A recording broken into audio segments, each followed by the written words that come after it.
METAPHYSICUM MECHANICUM, exploring the possible mechanisms of the observable and unobservable world, with Valerie Lynn Stevens. Chapter 1. Evolutionary Theory, between Gradualism and Punctuated Equilibrium.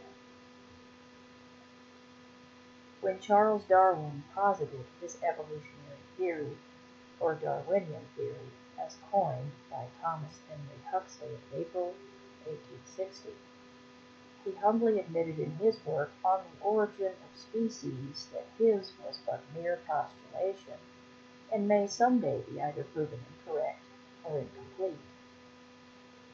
Indeed, one of the marks of a good academician, or even a layman, is intellectual integrity and skepticism, and an agnostic modus operandi, if you will, is the aim of this here work.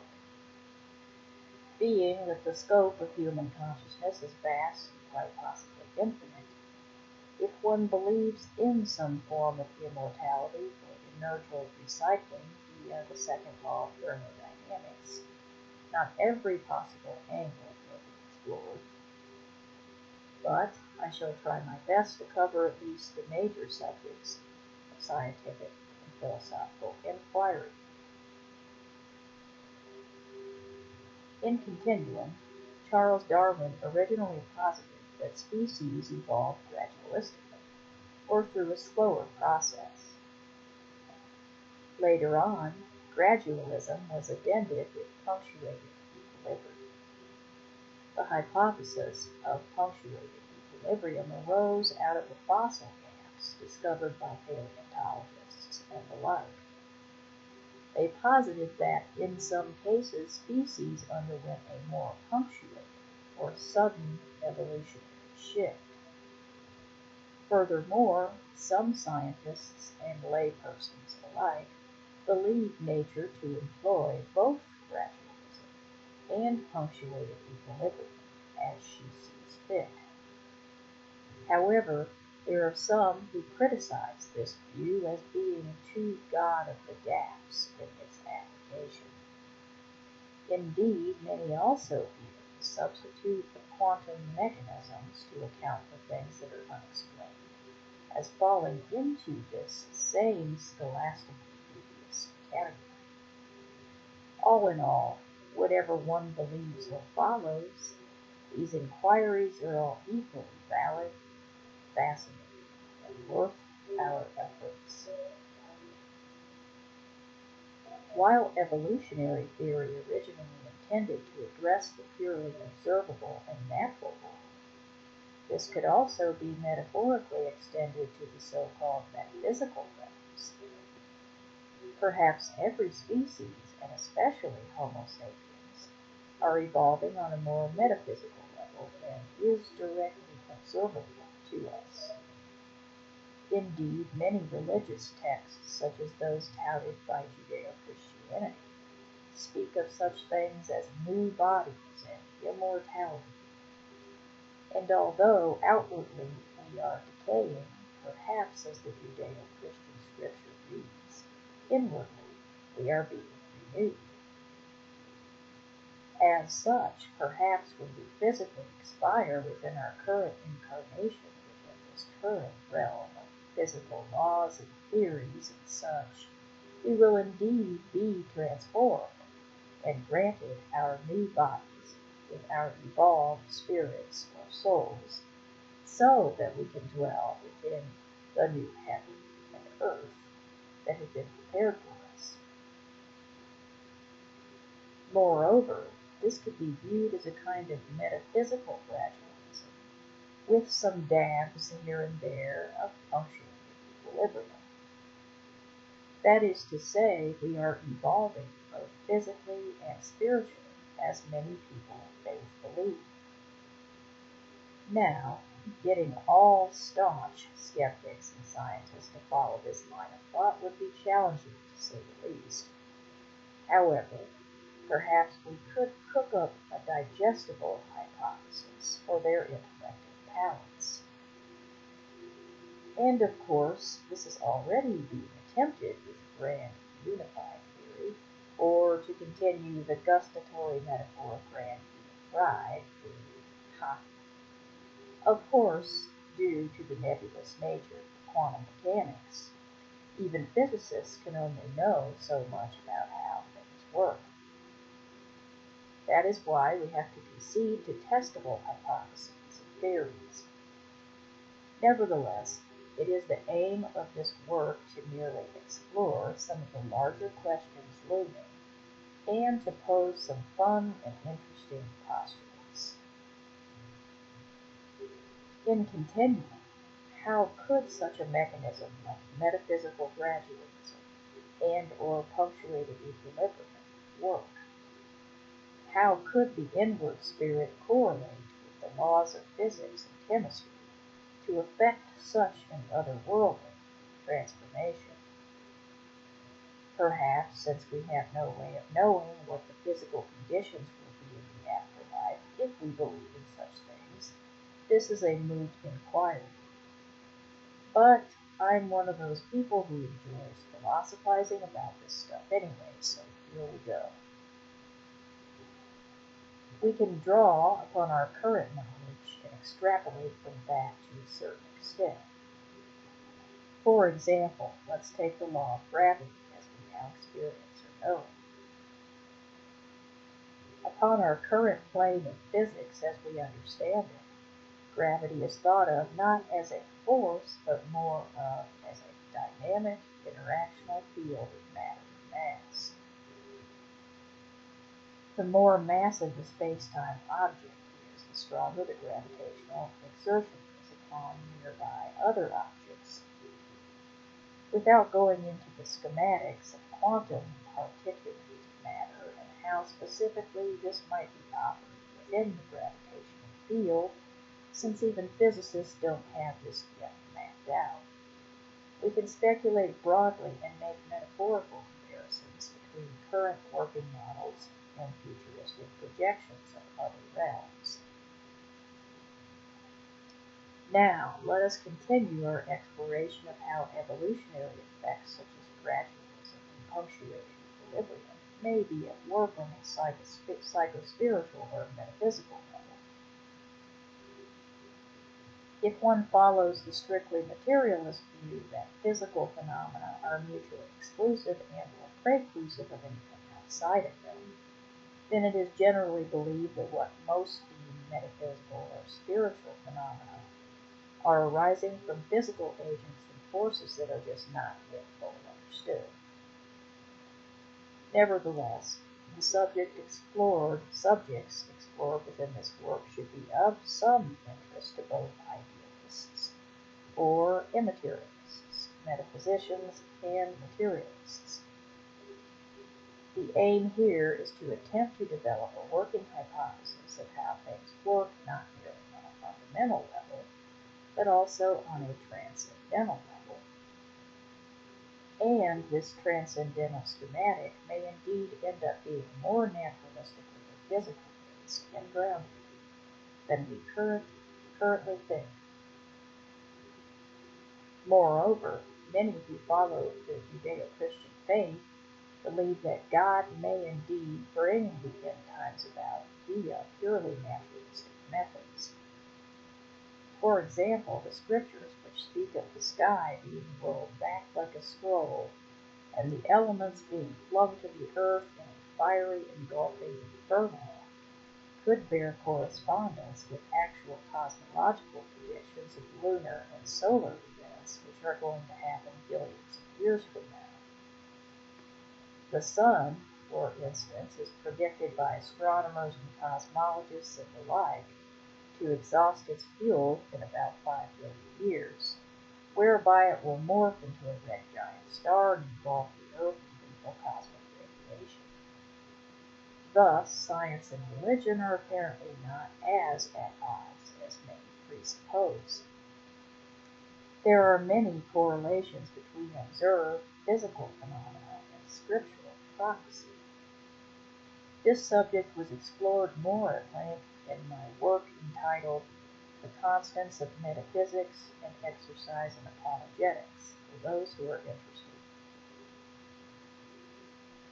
In continuum, perhaps gravity will enact upon so-called spiritual or quantum directly unobservable matter in the afterlife, for those who believe in such things, in a different way than it does within our current incarnation.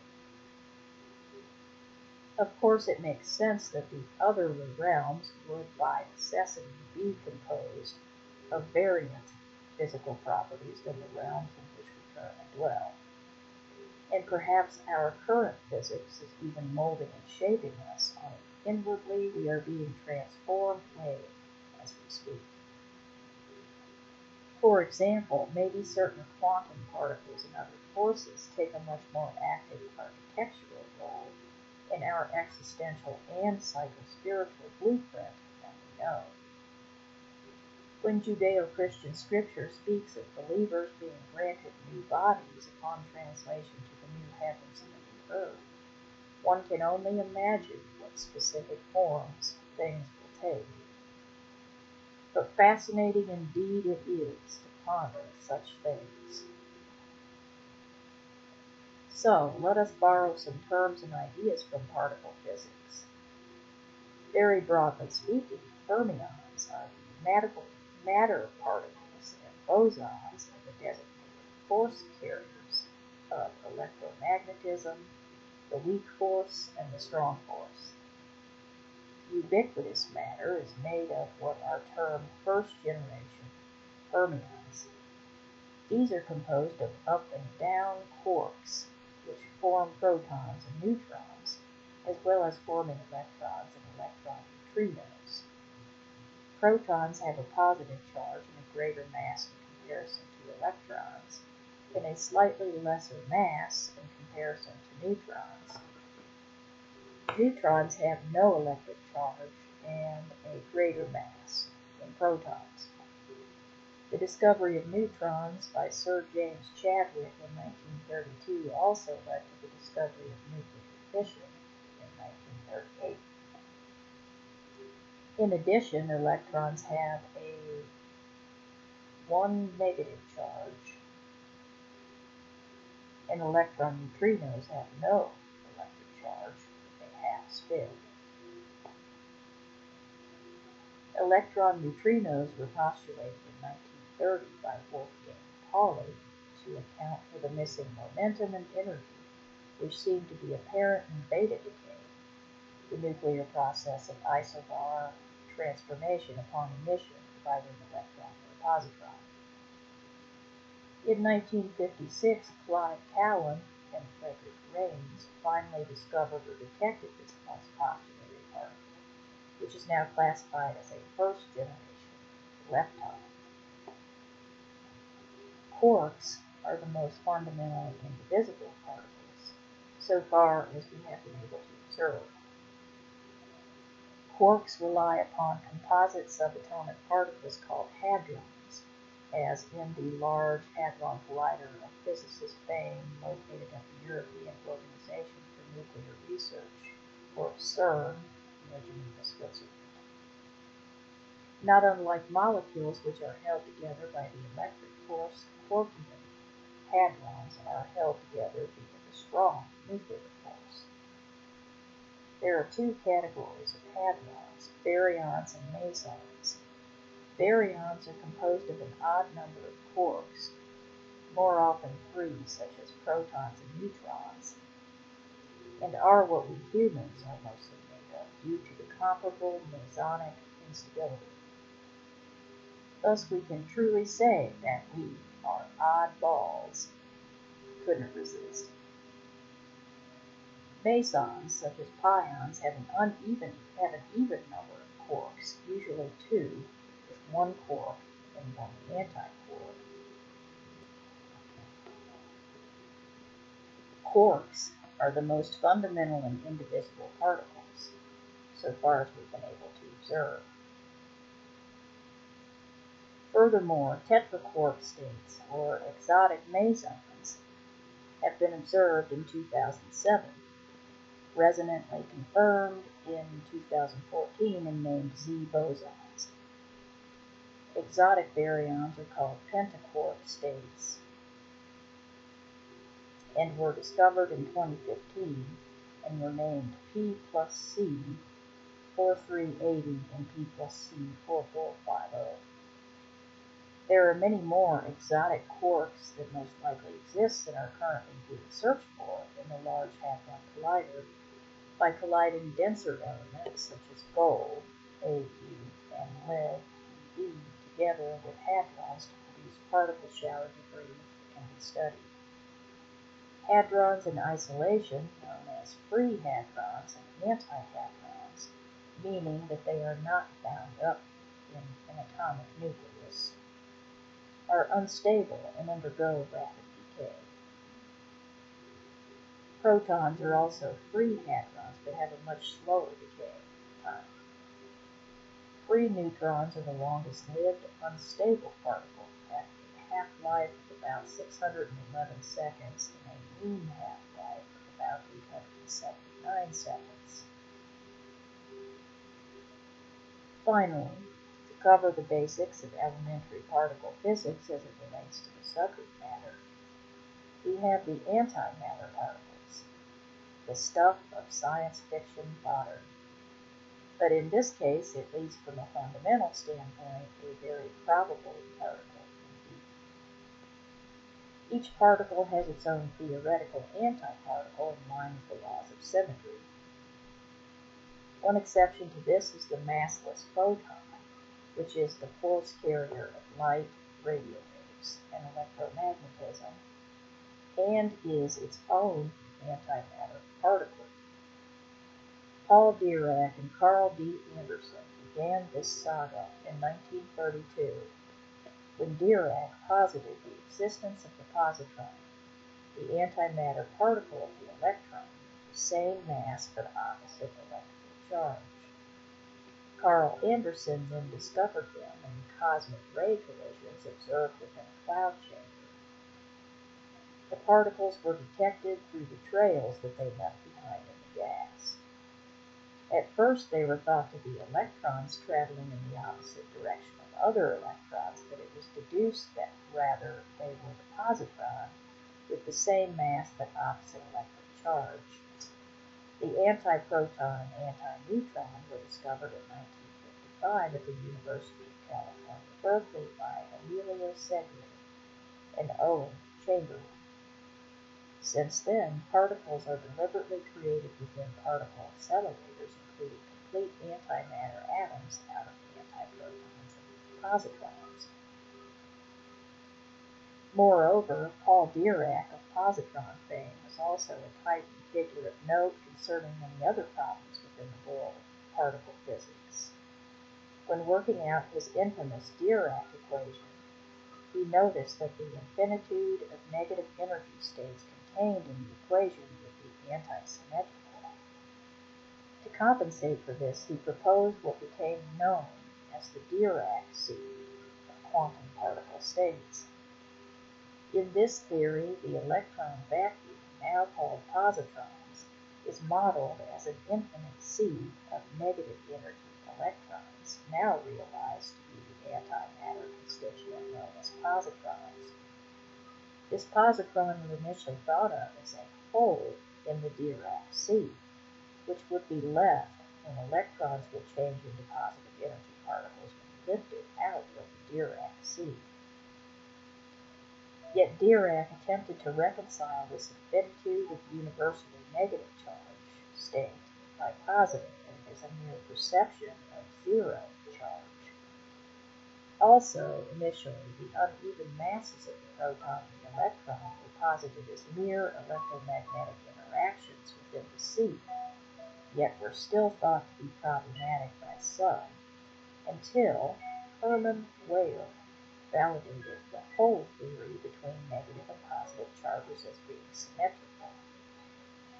The positron was postulated in 1931 by Dirac after thought experiments involving protons and electrons annihilating to give off two photons were discounted by Robert Oppenheimer, and Igor Tam when they posited that this would cause ordinary matter to disappear too fast. The positron was discovered and validated about a year later. Now that we've laid the groundwork to apply some of our knowledge to some more metaphysical postulations, let's start with Wolfgang Pauli's exclusion principle. Wolfgang Pauli, born on April 25, 1900, who died on December 15, 1958 in Austria, became a theoretical physicist and is known as one of the pioneers of what came to be called quantum mechanics. He was nominated by fellow Austrian physicist Albert Einstein for the Nobel Prize in Physics for this contribution. In 1930, to account for the conservation of energy, which is the first law of thermodynamics, he posited a particle with neutral charge named a neutrino by Enrico Fermi in 1934. This particle would be discovered in 1956 by Frederick Rains and Clyde Callan. In 1921, with the help of Danish-born Niels Bohr, Pauli developed the Aufbau principle, which was a working model for electron configurations within atomic shells whereby the electrons are built up. The term Aufbau in German means building up.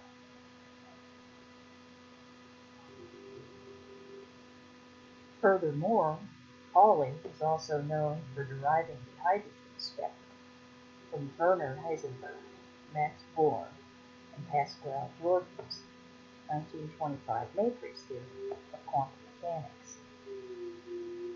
This theory envisioned the properties of particles as evolving in time, much like the wave formulation that Erwin Schrödinger had been formulating. This model of electron jumping from shell to shell within the atom nicely complemented the electron orbital models of Niels Bohr. To reconcile what was observed within molecular spectra with quantum mechanics, we developed the quantum number of two possible values with the concept of spin.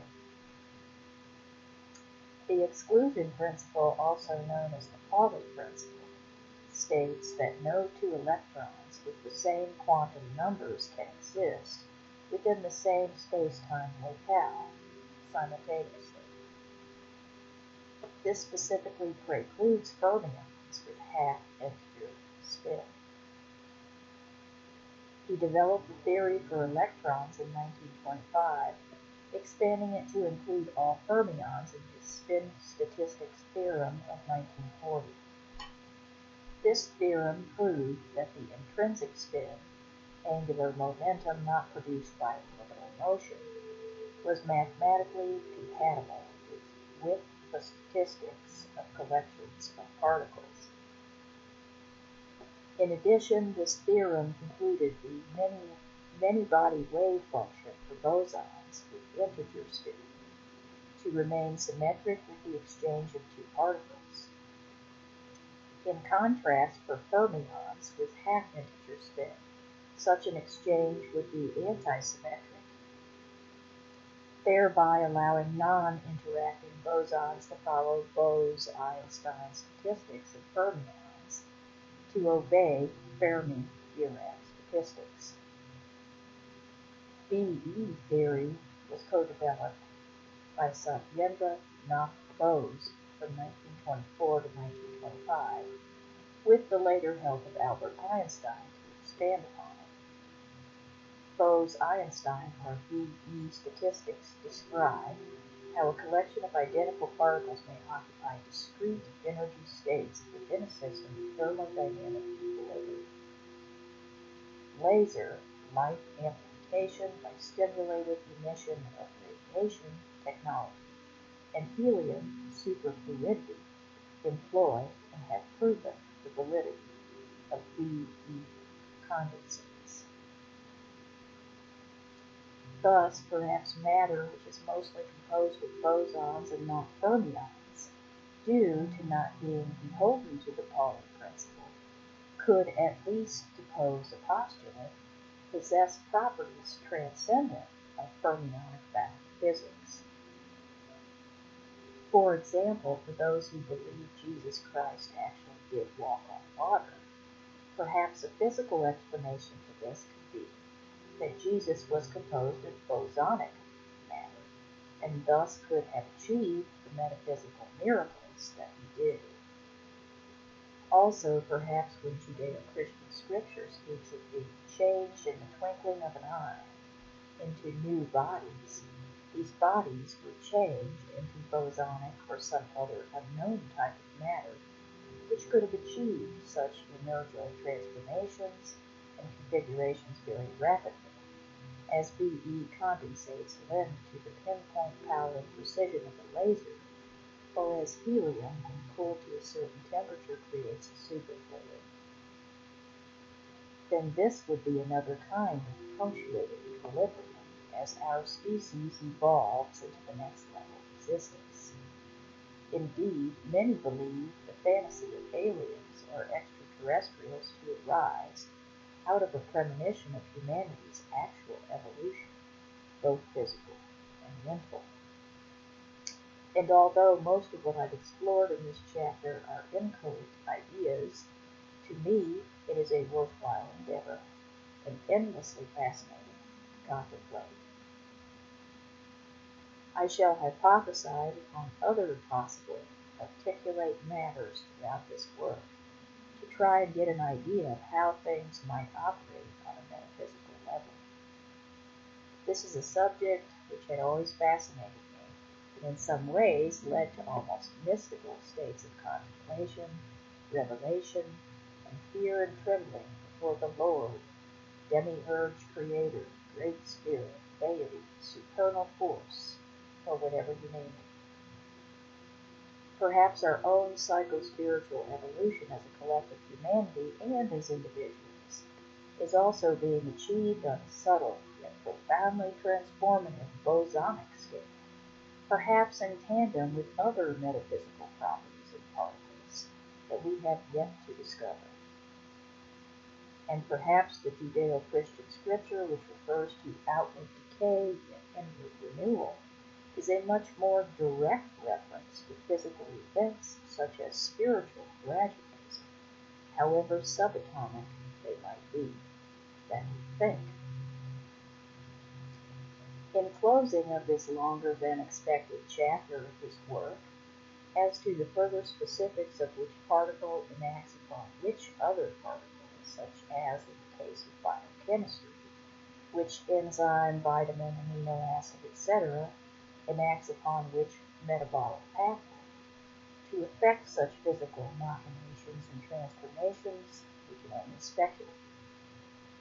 Yet the aim of this work is to do just that, primarily because it tickles my fancy, and secondarily because it may lead to other thought forms which may in the end be more pertinent towards development of a working grand unified theory than we originally thought was possible. It is my humble hope that if anything this work may serve at the behest of fellow curiosos and deep thinkers, as well as all others who may just find it all bemusing. Whatever the outcome, I invite you further in and hope that you enjoy this quantum mind tunnel down this particular wormhole of wonder and befuddlement.